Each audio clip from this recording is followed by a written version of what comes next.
In the hierarchy of naval engineering, the Oscar II-class submarine was a titan. At 154 meters long, nearly the length of 2 football fields, it was designed to hunt aircraft carriers. It featured a double-hull construction, 9 watertight compartments, and a reputation for being virtually indestructible. Yet, in August 2000, during a routine exercise in the Barents Sea, this giant was brought to its knees by a failure so simple it defied belief. Today on The Trace, we aren't just looking at the tragedy, we're dissecting the engineering failures and the missed rescue windows that turned a disabled vessel into a tomb for 118 sailors. The failure, the Fat Girl torpedo. The disaster began in Compartment 1, the torpedo room. The Kursk was carrying a Type 65-76 torpedo, colloquially known as the Fat Girl. Unlike modern electric or silver-zinc torpedoes, this weapon used high-test peroxide, a volatile chemical that had been abandoned by most navies decades earlier. Why? Because HTP is unstable. If it touches organic material, like a bit of grease or a bad weld, it decomposes violently. On the Kursk, a faulty weld allowed HTP to leak into the tube. This triggered a pre-launch explosion. But the submarine's design was supposed to handle this. It had thick bulkheads. The problem? The crew had left the internal hatch to the command post open, a violation of safety protocols meant to save time during drills. The fire didn't stay in the torpedo room. It rushed into the heart of the ship.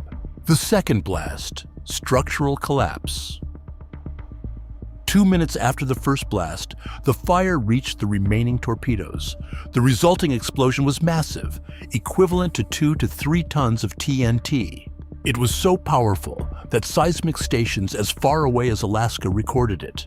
The forward 3 compartments were essentially obliterated. The shockwave killed everyone in the command center instantly. But deep in the stern, in Compartment 9, 23 men survived the initial impact. The rescue gap, technology versus pride.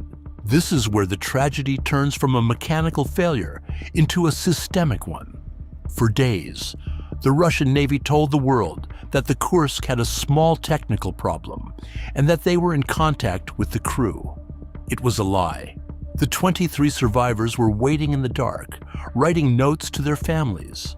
They were reachable, but the Russian rescue submersibles were old, ill-equipped, and physically incapable of docking with a damaged, tilted hatch. The British government offered the LR-5, a specialized rescue vehicle with a flexible skirt that could seal onto a tilted hatch. But the offer was rejected for days due to military secrecy.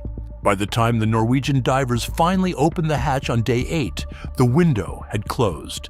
The survivors had likely perished from a fire caused by a chemical oxygen candle falling into oily water, a desperate attempt to stay alive in a dying ship. The Kursk disaster wasn't just about a bad weld or a volatile fuel. It was a failure of the safety culture. It was the result of a military that valued its image over the lives of its crew, and a design that allowed a localized failure to become a total loss. As we look at the engineering marvels of today, the Kursk serves as a reminder. The most important safety feature in any system isn't the steel or the fire suppression. It's the willingness to admit a problem exists before it's too late.